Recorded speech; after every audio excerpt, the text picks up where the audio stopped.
আমি প্রথমত বলবো যে সবার আগে আমার বাংলাদেশ, যেটি আমি সবসময় বলে এসেছি, এবং সবার আগে হচ্ছে আমার খেলোয়াড়দের নিরাপত্তা, এবং সেই খেলোয়াড়দের নিরাপত্তা নিশ্চিত না করা পর্যন্ত আমরা এই ধরনের টুর্নামেন্টে হয়তোবা সাময়িক ক্ষতিগ্রস্ত হব, কিন্তু ইন দ্য লং রান আমাদের যে প্রেস্টিজ, আমাদের যে দায়িত্ববোধ, সেই দায়িত্ববোধ সম্পর্কে কিন্তু আমাদেরকে আরও অনেক বেশি সচেতন করবে। এবং আমরা বিশ্বাস করি যে ভারতীয় ক্রিকেট বোর্ড, সেটি বাংলাদেশের ক্রিকেট বোর্ডের সাথে কিংবা আমাদের বাংলাদেশ ক্রিকেট বোর্ড ভারতীয় ক্রিকেট বোর্ড এবং আইসিসির সাথে কথা বলে এটাকে একটা ভালো সিদ্ধান্তর পর্যায়ে নিয়ে আসতে পারত। বাট এখানে আমার কাছে মনে হয়েছে যে কোথাও না কোথাও কমিউনিকেশনের অভাবের কারণে এটিকে আরও সুন্দরভাবে সমাধান করা যেত। বাট আমরা সবসময় খেলার পক্ষে, আমরা সবসময় ক্রিকেটাররা মাঠে খেলবে, এটাই স্বাভাবিক। একটি আন্তর্জাতিক বিশ্বকাপের মতো টুর্নামেন্ট যখন বাংলাদেশ দল দীর্ঘদিন ধরে বিশ্বকাপ ক্রিকেট খেলছে এবং বাংলাদেশ ক্রিকেট বিশ্বে অত্যন্ত মর্যাদাশীল একটি অবস্থায় রয়েছে, সেইখানে কার ল্যাকিংসের কারণে এবং কেন এই ধরনের কমিউনিকেশনের অভাবে আমরা এই ক্রিকেট থেকে আমরা দূরে সরে আসছি বা কেন আমরা খেলতে যেতে পারছি না, এটাকে যেহেতু আমরা সবার আগে আমাদের নিরাপত্তার কথা বলেছি, সবার আগে আমার বাংলাদেশের কথা বলেছি, সেটাকে প্রায়োরিটি রেখে আমরা এটাকে হয়তোবা কোনোভাবে সমাধান করার সুযোগ ছিল কিনা সেই বিষয়টি আমাদের মনে খতিয়ে দেখা দরকার। এবং আমরা বিশ্বাস করি যে ক্রিকেট অত্যন্ত মর্যাদাশীল একটি খেলা আমাদের বাংলাদেশের জন্য। বাংলাদেশ ক্রিকেট দল বিশ্বকাপ খেলবে, এটাই খুব স্বাভাবিক।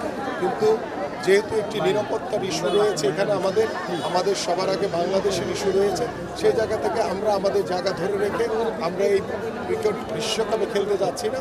এটি আমার কাছে মনে হয় যে এটি শুধু আমার না, এটি সারা দেশবাসীর একটি চাওয়া ছিল যে না, সবার আগে আমার বাংলাদেশ এবং সবার আগে আমার ক্রিকেটারদের নিরাপত্তা নিশ্চিত করে আমরা খেলতে চাই। আমরা লাস্ট যে ক্রিকেট বোর্ডের যে নির্বাচন, সেই একটি বিতর্কিত নির্বাচন আমরা দেখেছি।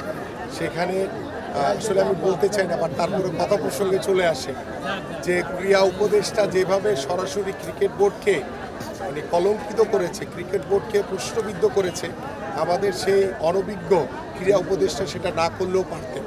এবং তার এই অনভিজ্ঞতার পরিচয়ের মাধ্যমে আজকে আমার ক্রিকেট বোর্ড, আমার ক্রিকেট ক্ষতিগ্রস্ত হয়েছে। এবং আমি আজকে দেখেছেন যে ইতিমধ্যে ক্রিকেট বোর্ডের অনেক ডিরেক্টররা তারা স্বেচ্ছায় পদত্যাগ করছে। এটি কেন?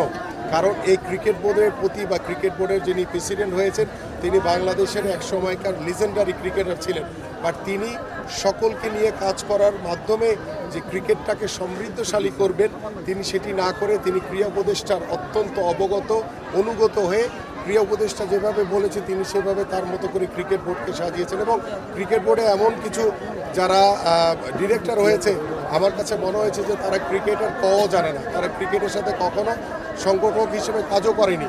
এই রকমের ক্রিকেট বোর্ডের পরিচালকদের দিয়ে কিভাবে আপনি ক্রিকেটকে আঁকাবেন? আজকে দেখেন ক্রিকেট কূটনীতির মাধ্যমে আমরা যে নিরাপত্তাহীনতায় ভুগছি, আমরা যে সবার আগে আমার বাংলাদেশকে সেভ করার জন্য, আমার বাংলাদেশের সম্মান ইজ্জতকে রক্ষা করার জন্য আমরা যে সিদ্ধান্তটি নিয়েছি সেটাকে আমি এবং আমার দেশ সমর্থন করে। কিন্তু আমার ক্রিকেট বোর্ডের ক্রীড়া কূটনীতির মাধ্যমে এই সমস্যাটি হয়তোবা আমরা সমাধান করতে পারতাম।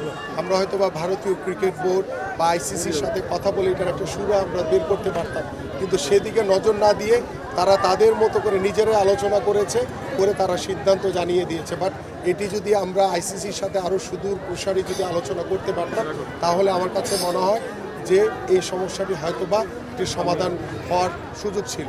এটা তো রীতিমতো স্ট্যান্ডবাজি আমি বলব। কারণ হচ্ছে যে সাকিবের বিষয়টা সিদ্ধান্ত নেবে রাষ্ট্রের আইন, সেই রাষ্ট্রের আইন অনুযায়ী সাকিব যদি নিরপরাধ হয়, তার যদি কোনো মামলাগুলো রয়েছে সেগুলো যদি প্রত্যাহার করা হয় রাষ্ট্রীয়ভাবে, তাহলে সাকিব আসবে, সেখানে কারো কোনো সমস্যা নেই। এবং আমি একজন ক্রীড়াবিদ হিসেবে অবশ্যই একজন খেলোয়াড়ের যে সম্মান তাকে সম্মান দিতে চাই, এবং সাকিবের মতো একজন লিজেন্ডারি ক্রিকেটার বাংলাদেশের হয়ে খেলবে এটা আমরাও চাই।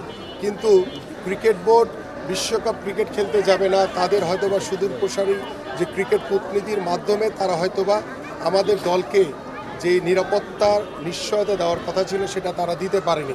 এখন তারা স্ট্যান্ডবাজি করে সাকিবের কথাটা, যেটি আপনাদের ভাষ্য অনুযায়ী যে সাংবাদিকরা প্রশ্ন করার আগেই সাকিবকে দেশে ফিরে আনার জন্য ব্যবস্থা করা হচ্ছে, এটি সিদ্ধান্ত তো ক্রিকেট বোর্ড দিতে পারে না, কারণ সাকিবের যে ইস্যুটা রয়েছে সেটা রাষ্ট্রের সাথে রাষ্ট্রের আইনের বিষয় রয়েছে। সেই রাষ্ট্রীয় আইন অমান্য করে ক্রিকেট বোর্ডের কোনো এখতিয়ার নাই সাকিবকে ফিরে আনার। বাট সাকিবের মতো একজন লিজেন্ডারি ক্রিকেটার ফিরে আসুক, অবশ্যই আমরা এটি চাই, কিন্তু সেটিকে আনতে হলে অবশ্যই রাষ্ট্রকে সম্মান দেখিয়ে রাষ্ট্রের যে আইন রয়েছে সেই আইনের প্রসিডিউরের ভিতরেই সাকিবকে ফিরিয়ে আনতে হবে। আমি শতভাগ আপনার সাথে একমত। আমরা মোস্তাফিজের ইস্যুটি নিয়ে আমরা সবাই বারবার কথা বলেছি যে ধর্মকে ব্যবহার করে মোস্তাফিজের মতো একজন লিজেন্ডারি পেস বলারকে কলকাতা থেকে রিলিজ করে দেওয়া হয়েছে।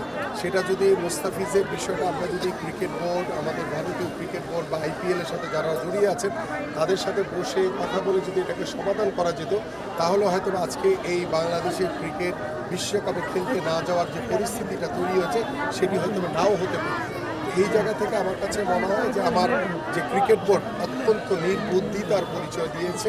তাদের এই হঠকারী সিদ্ধান্তের কারণে আমি মনে করি যে আমার দেশের ক্রিকেট ক্ষতিগ্রস্ত হবে, আমার বাংলাদেশ ক্ষতিগ্রস্ত হবে, এবং এইটার পিছনে কে বা কাহারা জড়িত রয়েছে আমি দৃঢ়ভাবে বিশ্বাস করি যে ভবিষ্যতে এটা অবশ্যই খতিয়ে দেখে এদের বিরুদ্ধে যদি কারো কোনো দুরভিসন্ধি কোনো যদি উদ্দেশ্য থাকে সেটাকে তদন্ত করে বের করে তার বিরুদ্ধে অবশ্যই বাংলাদেশ এবং বাংলাদেশের যারা জনগণ রয়েছে তারা সেই ব্যবস্থা গ্রহণ করবে ইনশাল্লাহ। আমার কাছে খুব যদি এক কথায় বলি, ইটস ভেরি ফানি, কারণ ক্রিকেটাররা খেলা ছেড়ে ক্রিকেট বোর্ডের পরিচালকের পদত্যাগের জন্য খেলা বন্ধ করে দিবে, এটা যেমন শোভনীয় না, এবং ক্রিকেট বোর্ডের যে পরিচালক তিনিও তার যে বক্তব্য, যে নির্বুদ্ধিতার পরিচয় দিয়েছেন, এটিও তার আসলে সমীচীন হয়নি। আমার কাছে মনে হয় যে কিছু কিছু বিষয় খেলোয়াড় এবং ক্রিকেট সংগঠকদের একটু দূরত্ব বা তাদের যে পেশাদারিত্বর যে মনোভাব সেটা তাদের বজায় রাখা উচিত। তারা সেই পেশাদারিত্ব থেকে সরে এসে তারা সব বিষয়গুলো একদম ব্যক্তিগতভাবে নিয়ে নিচ্ছে।